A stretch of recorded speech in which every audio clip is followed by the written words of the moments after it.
The biggest mistake I made in my business was not hiring a professional to help me with my money. Not just my taxes, but the actual plan I had for my business. I was completely lost on how to handle taxes, what to do with profit, and how to maintain my income. I had to find a better way. That's when I found Core Financial. Core Financial is a team of tax professionals that actually care about building real relationships with their clients. They run my books, keep me up to date with my finances, and make sure I'm taking full advantage of all of my tax benefits. Are you struggling with your finances? Look no further. Core Financial is a brand that is nationwide that can help you with your business. Both Nick and I are huge fans of Core, and they can help you too. Check out howtofilmweddings.com/core to schedule a consultation today. Core Financial, real relationships, no surprises. Hello and welcome to this week's episode of the How to Film Weddings podcast. My name is Nick Miller and I am joined by Mr. John Bunn. John, how are you doing today? I am fired up and ready to go. We're in the middle of March, which is a fun time. It's almost my wife's birthday, which is neat. A lot of good things going on. As of recording this, I'm about to go to Cabo, and I think that I'll be back at the time that this airs. So Cabo was great. I had a really good time there. But I'm really fired up because today, Nick, we had our good buddy on the podcast.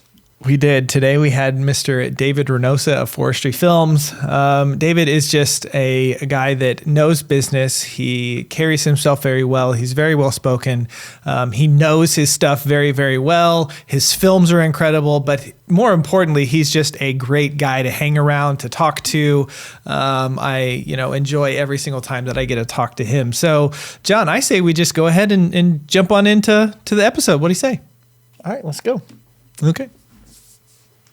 Okay. Well, David, it is so good to hang out with you again today. You're quite the repeat on our podcast. This is your, fourth time, fifth time, sixth time. You've been on quite a bit. So we really appreciate you. We love you. You're a wealth of knowledge. So before we kind of jump in and start talking about, our topic for the day, what have you been up to? You were on around Venture Time, which was last October. What have you been up to in the last few months? Yeah, well, if I'm being honest, this last year, past couple months has been kind of a recalibration year for me. So I'm sure a lot of people can attest 2020 was just a dumpster fire of a freaking year. And it was horrible. And I had a lot of personal stuff going on. So really had to restructure a lot of the business. So that's kind of what I'm in right now. What I was really grateful for is we only had, when like COVID hit, we only had like 4 or so weddings booked, and 2 kind of rescheduled and the other 2 canceled. So I wasn't in the heat as much as some filmmakers were trying to reschedule the whole thing. But as I look to 2021, and kind of the last 6 months has been, okay, I really want to make the weddings that I shoot worth it this upcoming year, which I think where everyone's at, since my goal in the next year is to only shoot, I'd say like 3 to 5 weddings. And so get a lot of inquiries. I'm just trying to figure out how to filter them best so that every single wedding I shoot is like a full-on banger. I can post it, I can splice it up all over Instagram. And really the past 6 months has been building the education brand. So working on our various courses and just trying to figure out how can we provide more value through YouTube and get into my garage and just filming a bunch of education content. So it's been kind of a slow and quiet last 6 months, but an exciting one. I'm getting ready to like birth all the things I've been working on, but still to come. Yeah, that's awesome. So I know that your education stuff is amazing, and I know you put a lot of thought into that and all of that stuff. And I know that you've, last year you launched a couple courses, and you've just really been working on grinding on it. And I know last time we had you on, you talked about this the guy that you brought on to kind of help you with your branding and all that kind of stuff. So I know you've been really busy, and I'm excited to continue to see that side of things for you to continue to grow. So one thing that we wanted to, talk a little bit about today is kind of your thoughts on, like setting up a really good workflow, that sort of stuff. And I know that you've, you're kind of shifting your business. And so you're able to maybe sit down and focus on, okay, what are my processes? What are the things that I do to get a better workflow? So what are some of the stuff that you have learned about yourself and kind of as you've been thinking about workflow and to make it better and more efficient? Yeah, so workflow's always been like a big pain point for me because I'm not an organized person like at all. And I'm just happy walking around my house and there's clothes everywhere. I'm like, it'll get done. Lainey will pick it up. It'll be fine. And so that's kind of what I brought into my business. So I remember the first year or two, a couple from, I think I booked them a year out or a year before, they inquired and they said, hey, I really would like our contract. And I'm like, oh, people want those like after they book? Like you want to see it again? I just thought it was like you sign it and I burn it. I don't know. and so I was like, okay, yeah, I know where that is. And this was, I did nothing online. I remember this was when I was still meeting couples at Starbucks and like bringing a printed contract and having them sign it. And I just had a business bin in my house. It wasn't even like a filing cabinet. It was just like a bin of like lost memories and good times. And I was like, well, I think there's some contracts in there and some receipts and some just various things. So I remember like from 10 p.m. to 1 a.m. just sitting on my carpeted floor in my tiny little 800 square foot apartment with a dim light like flickering. And I'm just have all my contracts from the last like 4 or 5 years laid out on the floor and they're not stapled. I'm like looking through a contract. I'm like, oh yeah, Sarah and Chris. Oh, this is Colleen. How did she get in Sarah and Chris's contract? And it was just a nightmare. And so that was kind of a wake up call for me. Thank goodness I eventually found it. But that was a wake up call for me. Is like, I can't run a business. I felt like a fraud. Like I felt like, oh, my website, people are coming to do business with a business, but they have no idea that I'm like barely making their deadlines, that I really am just praying they don't ask for that document again because I don't know where to find it. And I knew it was a matter of time before something else really, like something actually bad happened. And I actually had, I think the biggest wake up call was a friend of mine. He ran a wedding company and still does, where they shoot just tons of weddings a year, like 365 weddings a year. It's just bonkers. And I used to shoot for them. And a buddy of mine also used to shoot with them. And he was with me, my buddy, on another shoot. And he gets a call from my friend who runs this business. And he's like, hey, so are you at the bride's suite? And he's like, no, dude, I'm at a totally different shoot. What are you even talking about? And then what ensued was just the biggest freak out of the century of like, oh, I double booked you and I thought you were at this wedding, but you're at another shoot. And I just saw that happen and I'm like, man, if I don't get my workflow on point, I'm going to be on the other end of the phone call, like waking up one morning and the bride's like, hey, where the heck are you? And I'm like, in my pajamas eating a Pop-Tart? I don't know. And so that's when I really started to do workflow. And I'm kind of that personality where I overthink everything and I look into every aspect of a process. And sometimes that can be really bad, but in the case of workflow, it was really good.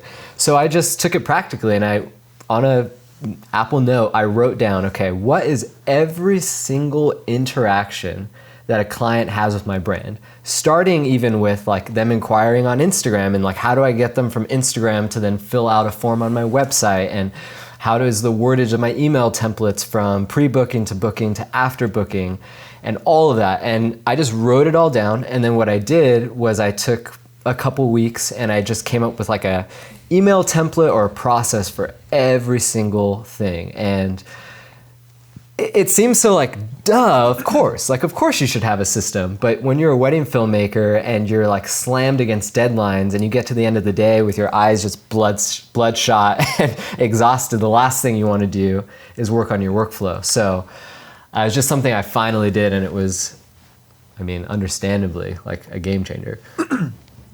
Yeah, I think, when we're thinking about workflows and thinking about keeping things in order, a lot of us, it's, we've talked before, but start doing wedding films kind of on the side, or a friend has us do their wedding. And so then we're like, okay, cool. Then we realize we could make money, and then a lot of us overbook, and then it's this cycle. To the listeners out there, when would you recommend they really start to look at their workflows, and maybe some tips for them, for things for them to get in order whenever they are first starting to mess with their workflows? I mean, I think like as soon as you're going to book your first wedding, even before you book your first wedding, have something simple. And it can be really daunting because you listen to the podcast and you're like, oh my goodness, I have to have like a 50-step workflow. I'm just going to book a couple weddings and worry about that later. I would just say, well, as you're starting out, just at least make it 3 steps, like super simple. Okay, when you get an inquiry, what do you say? I mean, just write that down. Bam. When the couple wants to book, how do you handle contract and payment? Have a system for that. Look into something like HoneyBook or Dubsado, or I don't even know what the other ones are at this point, but something like that, and get that in order even before you book your first wedding, and then have a system in terms of how you deliver your film and how you structure it to be shared with other people, because that like week to 2 weeks right after you deliver the film, everyone's super excited, and it's such a valuable time to connect with other vendors and to get more wedding bookings. I think that was the big end of the workflow that I kind of let fall by the wayside for a long time. I was just like, hey, film is done. And I didn't really have a way to generate excitement.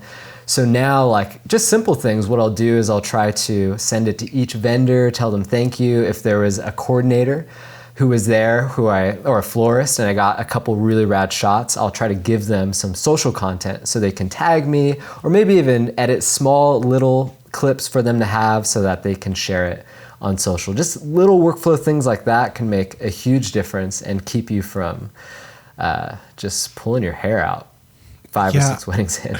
Yeah, for sure. I think that it's one of those things, and everyone does this in life, right? Where as stuff starts piling up, you don't think of the one thing you need to do. You think of the 200 things that you need to do. Yeah. So because you're thinking of all 200 of those things, you end up doing nothing rather than that one or two thing. And so, if you're listening out there and you have no workflow, or you're not happy with your workflow, just take little steps and start tweaking, this here and this there to make it better and on brand, because doing something a little bit is better than doing nothing at all. And eventually, you might look at what John does or what I do or what David does, and you're like, oh, you do so much. You have this, we have, I don't know, like 40 emails in HoneyBook that, we have sent out that go out at different times. Like, that is so much stuff. It just, well, yeah, but we've also been doing this for a while. We've been building it, and we know exactly the things we want to. So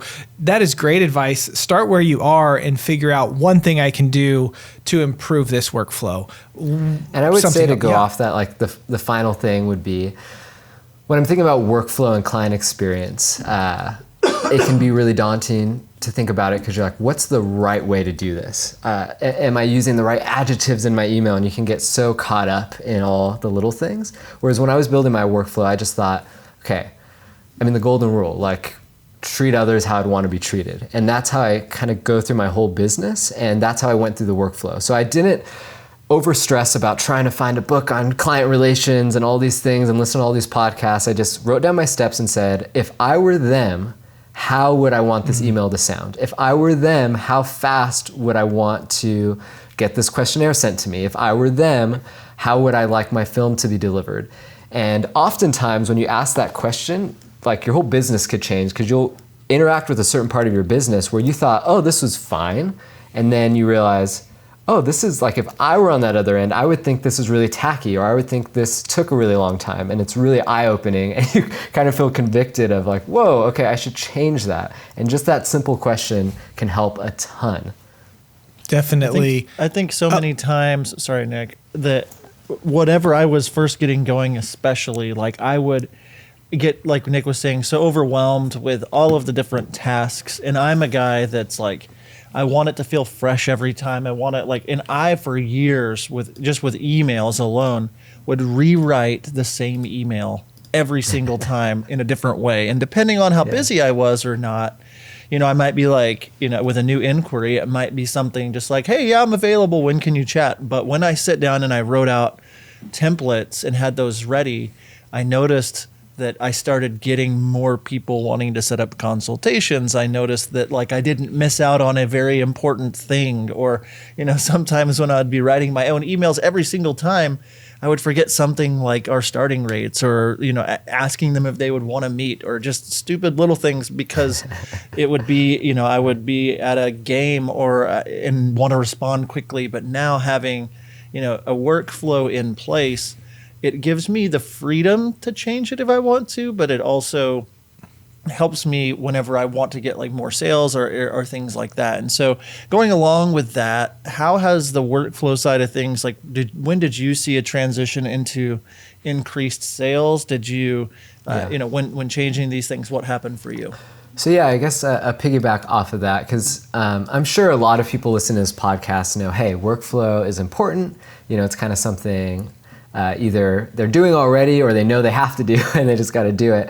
But I would also say it's not like having a good workflow, from my experience at the end of the day, is just being in contact efficiently and on time with your couples. Like, it's not really about the perfect email, and it's not, I wouldn't even say that having the perfect workflow is going to immediately result in more sales.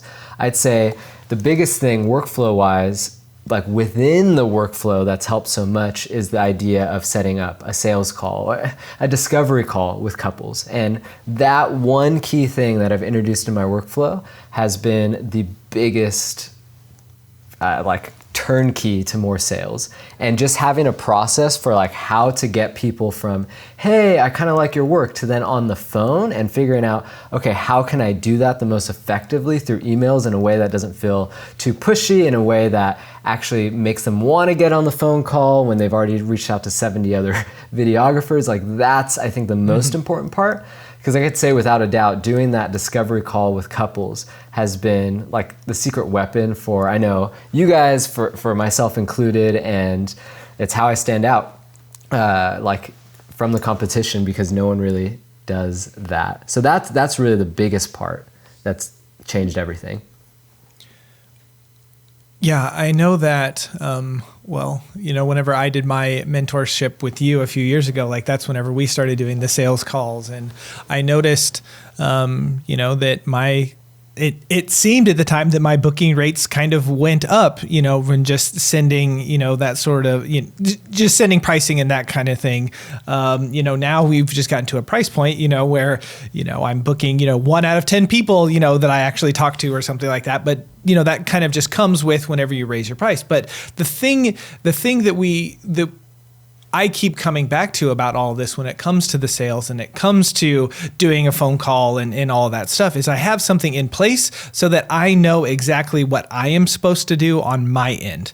And, the problem that I would get into, early on in business is that, kind of like John was saying, I would treat this couple this way and this one this way. I would kind of write my own emails. I'd maybe, if they wanted to hop on the phone call for some reason, I would do it and dread the whole thing, but I didn't have this is my checkbox. This is the things that I do to help me keep everything organized. And I think a lot of people when it comes to the sales process, or it comes to the thing, they don't have, maybe they fall into something by default, but they haven't thought through, this is what I want to do, step 1, step 2, step 3, up to whatever it may be. So I know that has really helped me in my business. Yeah, totally. And like, it's so hard because you want to have the things in place, but you don't want to have them so in place to where you just feel like a robot moving through the thing. Exactly. And I think for the sales call, because I know people are so, I even have a workflow for that in terms of, hey, and this might sound so rigid, and of course I move out of it, but it's something to start with. I'll have, hey, the first 10 minutes is kind of structured this way, and then I go into these questions every time, and then I present, packages and pricing. But me, I was freaked out to do like discovery calls with couples. And I remember my very first call, this was like, oh my gosh, I've been doing this so long. It was like 10 or so years ago, and I was still living at my parents' house. And I was like practicing for the call before it happened in my bedroom. And my mom walks by and she's like, you know, just be careful that you don't sound like a robot. Like it sounds a little forced. And then like the call's in like 30 seconds. I'm like, Mom, let me do my call. And I'm like, I'm a business here. I'm not in my bedroom at my parents' house. Yeah. It's gonna be $5,000 for a wedding film. Send a check here to my bedroom.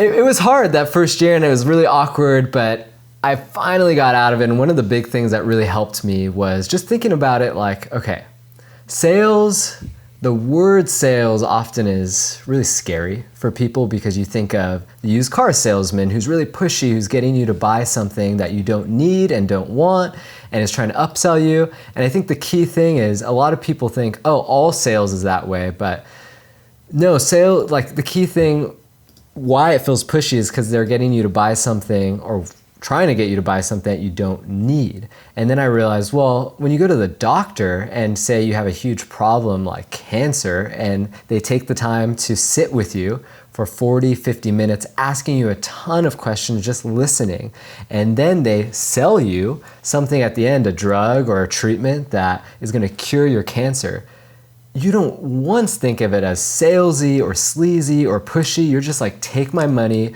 Where, like, do you have any other, like, you want them to talk more.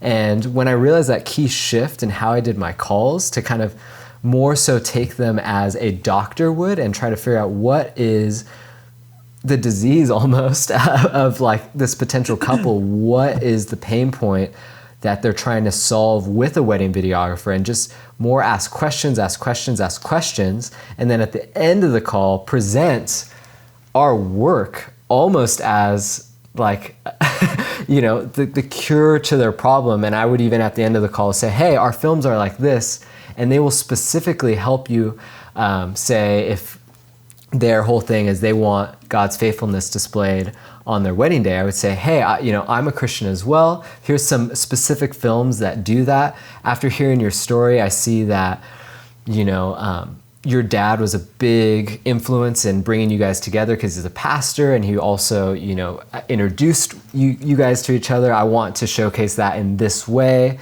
And they're just like, whoa, that was a huge problem I had. And you're actually laying out and giving me a visual representation of how you're going to solve that.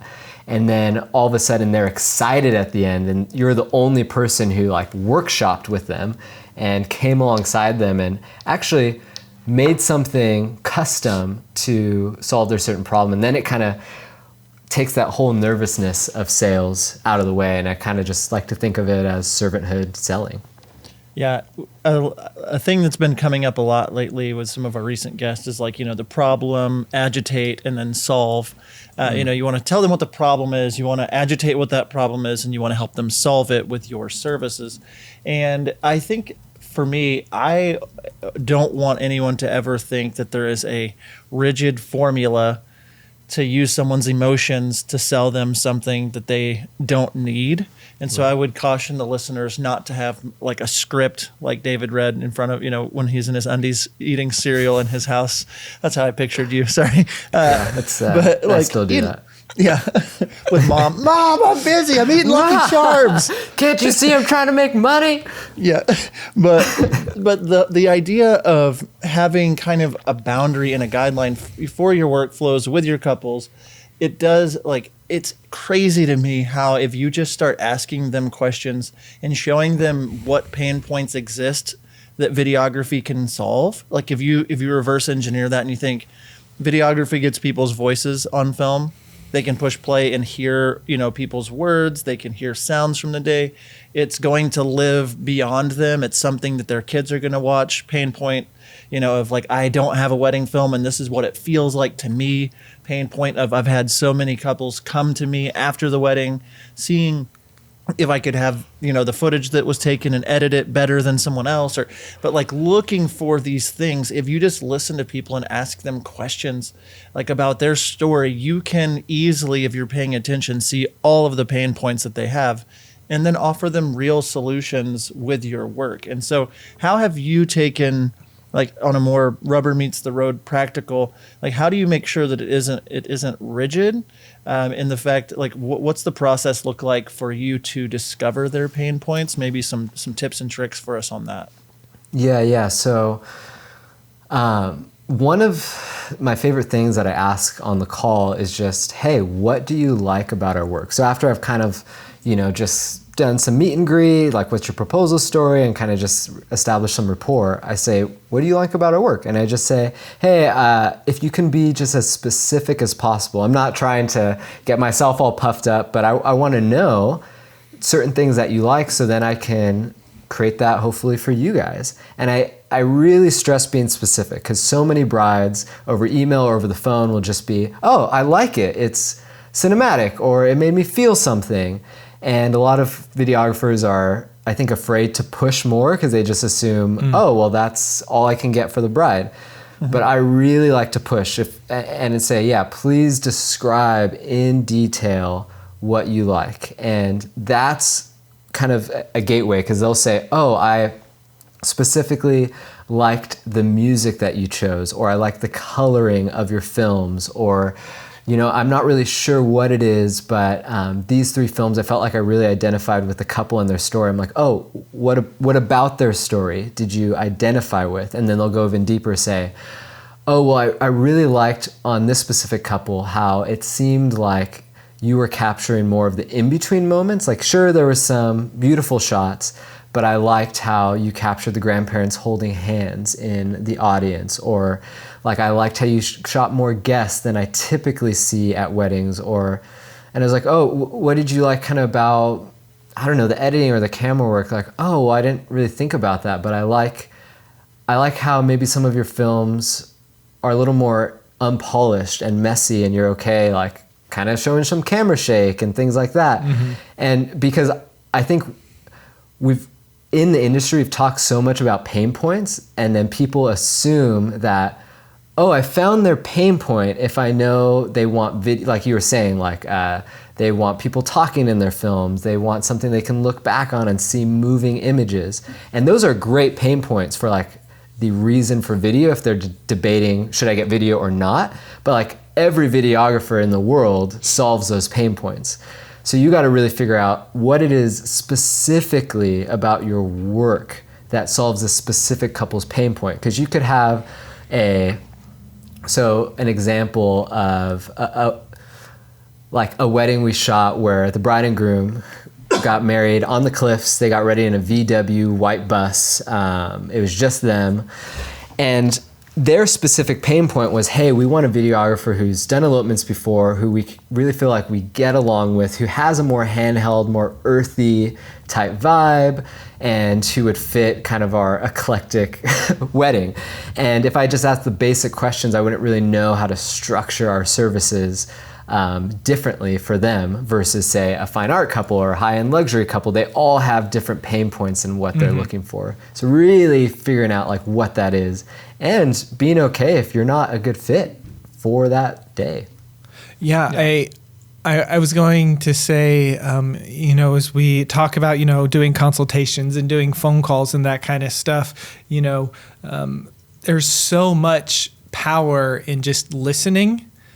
I think that as we do these calls, we're just trying to get that information out of them, like so that we can, share, okay, this is what I do, and this is the cameras, and this is the stuff that I deliver, and, like just trying to do this stuff because it's how we quote unquote sell. But the best people, like you're saying, listen to what they have to say and really try to hone in on those pain points and, maybe figure out a deeper reason why they want this stuff or what that is. I love that. Not just like, well, what did you like about our films? Okay, well, I love the color. Okay, well, how did that make you feel? What about that? Just like dig a little bit deeper to get those answers. That's such good stuff, David. Thank you for sharing that. And more practically, even more like some of the questions I'll piggyback off of that is like,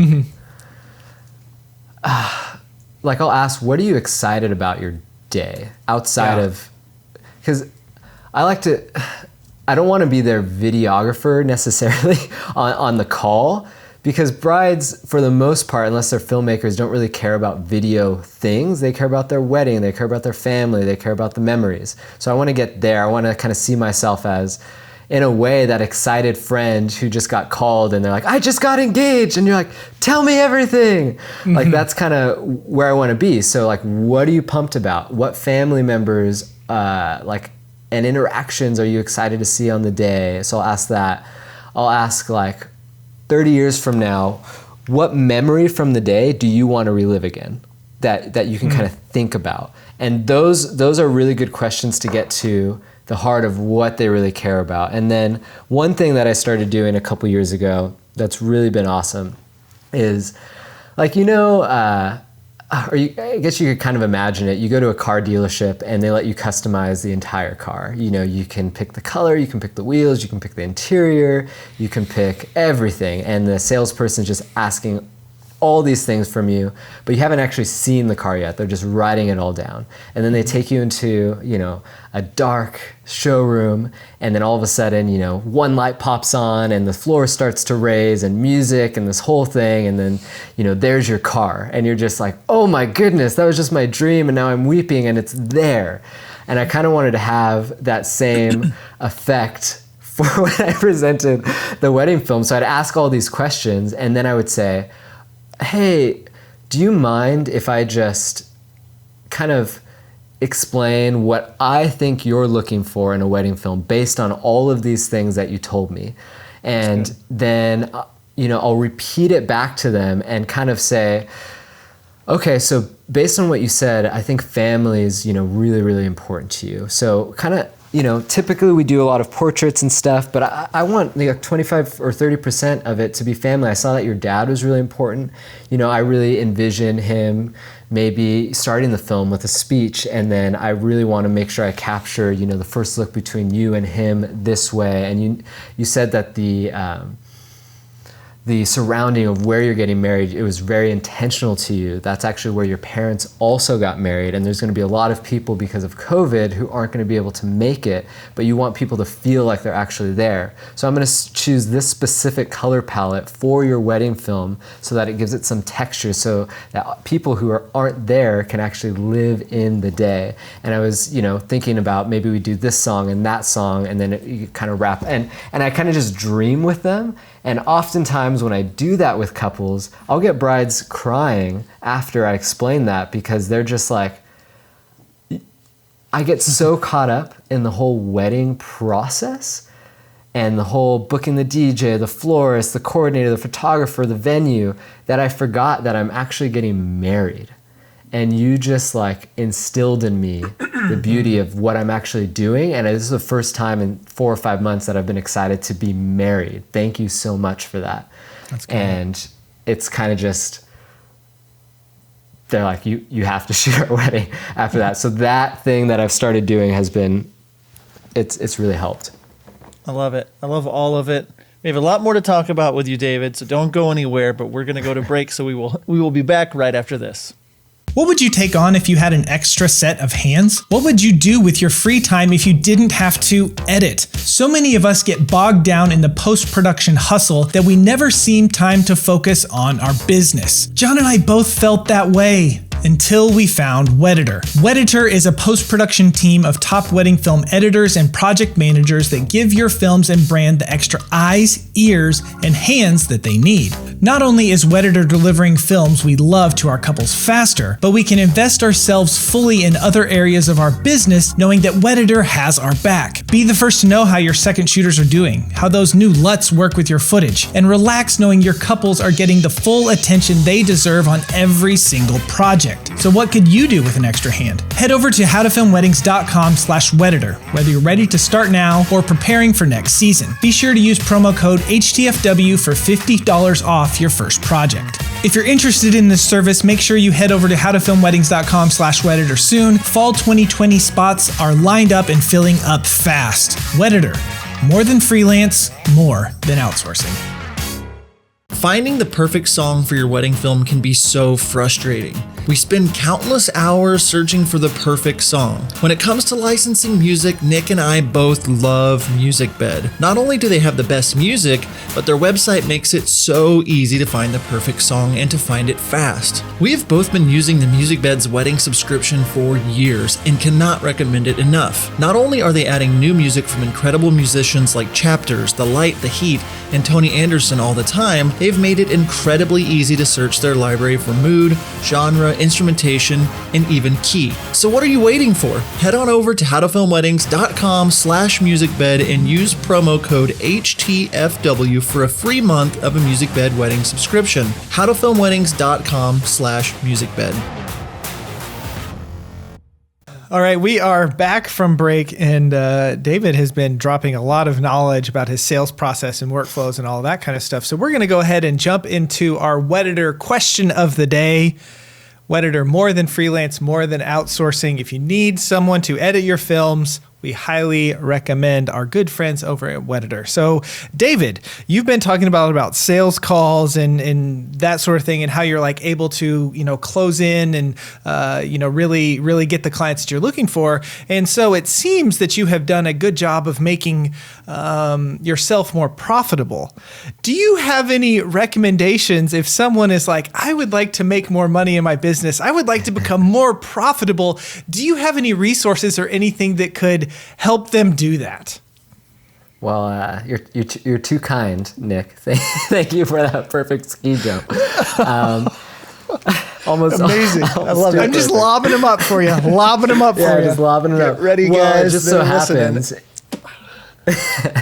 Yeah. So I have a course called The Profitable Filmmaker, and it is how to make $100,000 a year as a wedding filmmaker in any location, economy, or market. And this is something that I've been working on for the last 3 or 4 years, even longer, as I fine-tuned my system over the last 7 or 10 years. And as you just heard me talk about in this podcast about our sales process, if you kind of want to know the exact way that's structured and what do I say in the first 5 minutes, and how do I get brides just having to have me by the end of the call, and how do I structure the emails so that they always want to do the call, that's all in this Profitable Filmmaker course. And that's not it. I mean, it's everything that you could possibly need to run a successful wedding filmmaking business. So it covers sales, it covers marketing, it covers branding, it covers design, it covers SEO, it covers advertising, it covers productivity, profitability, mindset,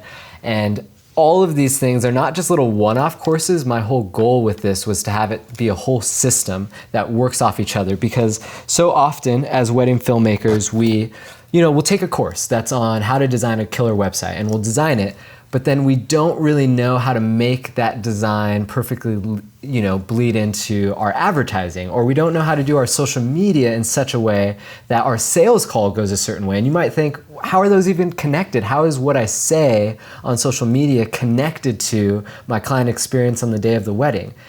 It is. And how I map it all out in this course is how to take something as simple as a caption on your social media and have that lead to more sales and more reviews, after the wedding and before the wedding, and how to actually, there's a system to do 100K a year, and I break it all down, and that's all in this course.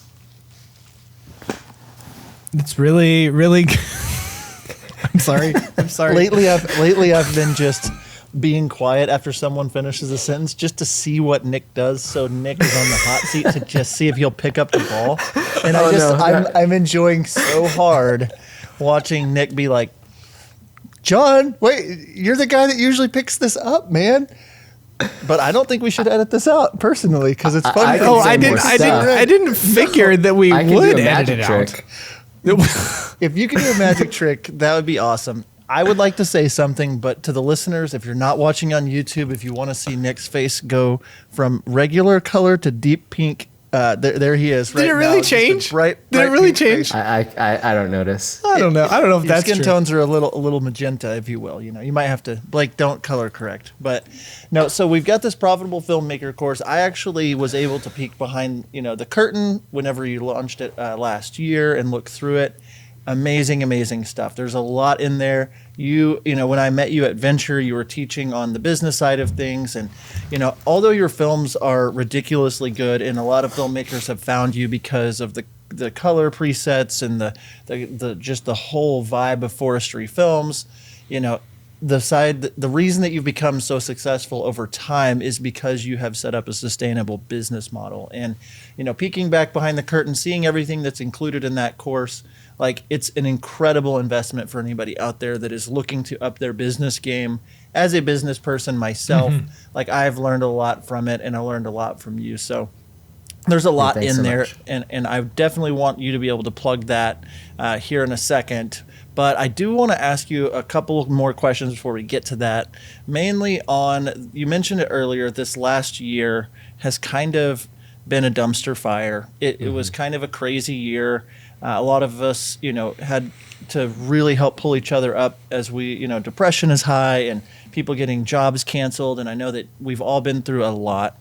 There's been a lot of adversity. So I'm wondering, is there anything in this course or anything that you've learned to help us better prepare for that kind of adversity moving forward? Is it actually a smart move to get these systems in place now?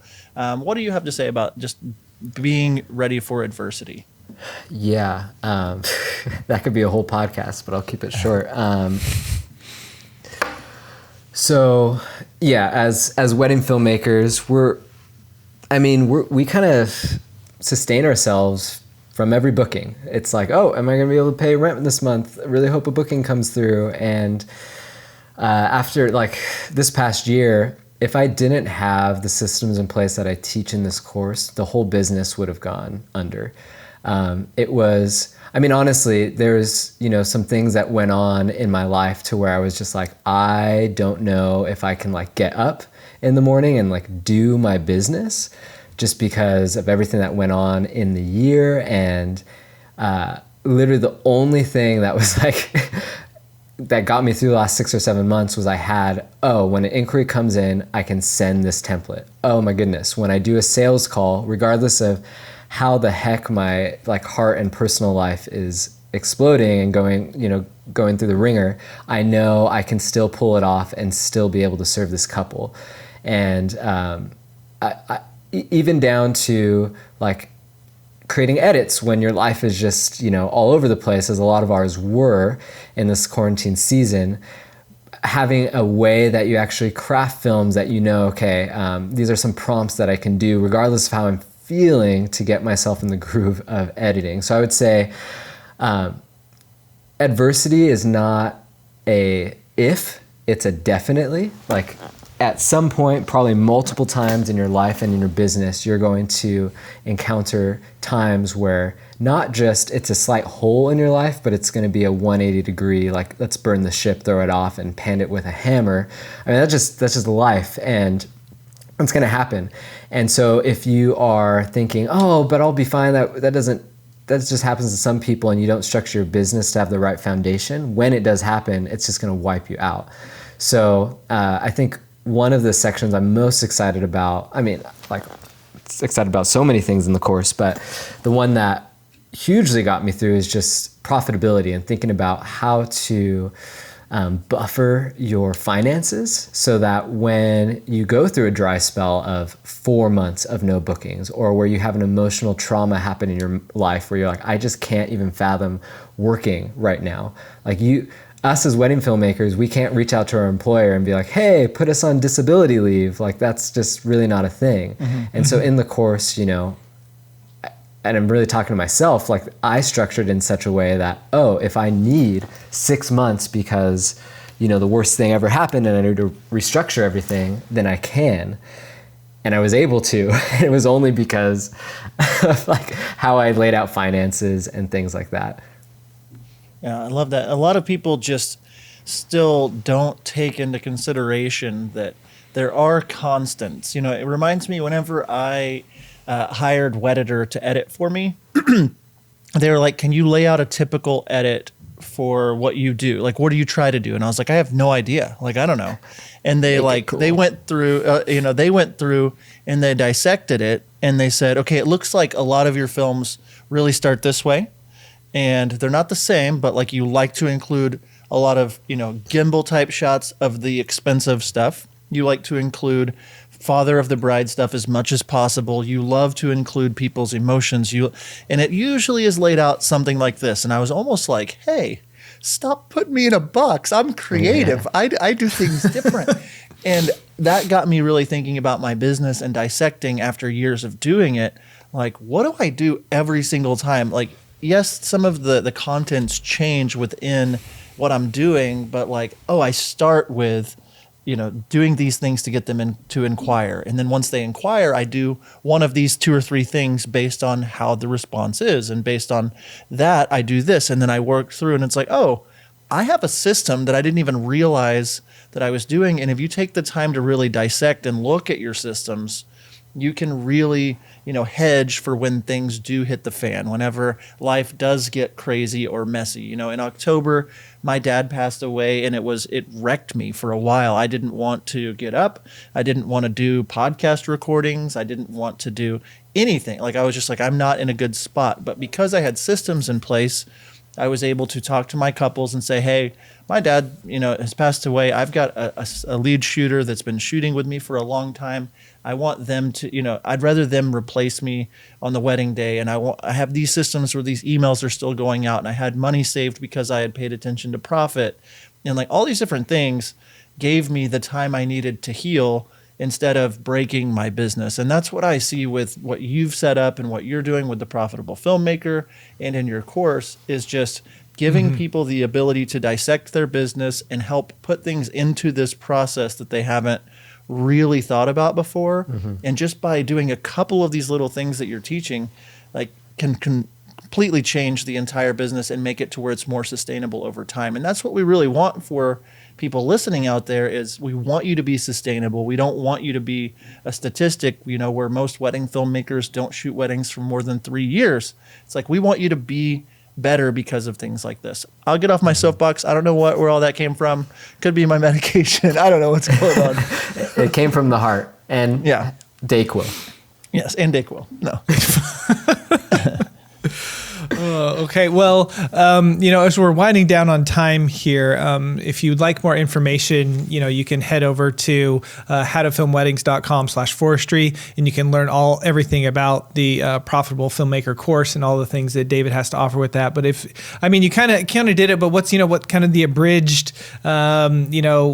stuff you're going to get out of it, things, why does, Steve over here need to head over to howtofilmweddings.com/forestry to learn more about your course? Yeah, the testimonials and transformations from people kind of speak for itself. There was this one guy who's like, "Hey, I was about to shut down my entire business, and then I took this course, and now I have a full year booked. I'm charging $2,000 more a wedding film. It's given my family so much more freedom and time, and I couldn't imagine life without it." And pretty much, I get those reviews on the weekly in our Facebook group of like, "Oh my gosh, I just did the sales process and I immediately raised my prices $1,500, $2,000. So if you want to raise your prices, if you want to have $100,000 a year business, if you want to, like John said, have a business that's not just pretty on the outside, but pretty and works and has a foundation on the inside that could weather storms, check it out." And I made this for what I wanted 10 years ago. Just like John, just like Nick, I really want to end wedding filmmaker poverty and wedding filmmaker failed businesses, because we see them all over the place. We saw them a ton this year as COVID just wreaked havoc. And this is a system to allow you to build a business that lasts, that's profitable, and to really get you what you want, which is like more time with your family, more time not having the business run you, but you running the business. So check it out. And I'll be on the website on chat. So if you need to ask me any questions, I'll be there. And just so everyone knows, this is not a course that's available all year long. You just opened it up a couple of days ago, and as of us dropping this episode, it is available. And so it won't be available in a few days. And there's some promo codes, some different things like that that'll all be listed at that link, howtofilmweddings.com/forestry. Yes, sir. All right. Well, David, it has been a pleasure, as always, to hang out with you on the podcast. Thank you so much for taking the time to talk with us and share your knowledge and your heart with us all. Absolutely. It's always a fun time. David, thank you so much for being a part of the podcast this week. We really appreciate you taking the time. All of our listeners out there, we want you to head over to howtofilmweddings.com/forestry. And whenever you go there, you can learn more about the Profitable Filmmaker course. David, again, a lot of information. It's tons of hours. It will really help you in your business if profitability is something that you struggle with or something that you just want more of. So that's howtofilmweddings.com/forestry to find out more information. John, as always, it has been awesome to hang out with you. And until next time, we will see you. See you guys. Are you looking for a better way to deliver your wedding films to your couples? Look no further. Our friends over at WedFlow provide the most flexible video delivery solution on the market. WedFlow is pay per project with no large upfront cost or commitment, and you can cancel anytime. Not only that, WedFlow offers a premium viewing experience for your couples. Accessible on mobile, tablet, desktop, as well as their very own suite of TV apps. Each project comes with 10 years hosting and an experience for your clients that will blow them away. Stop delivering your films the old-fashioned way and give your couples something to rave about. Head on over to howtofilmweddings.com/wedflow to check out WedFlow today.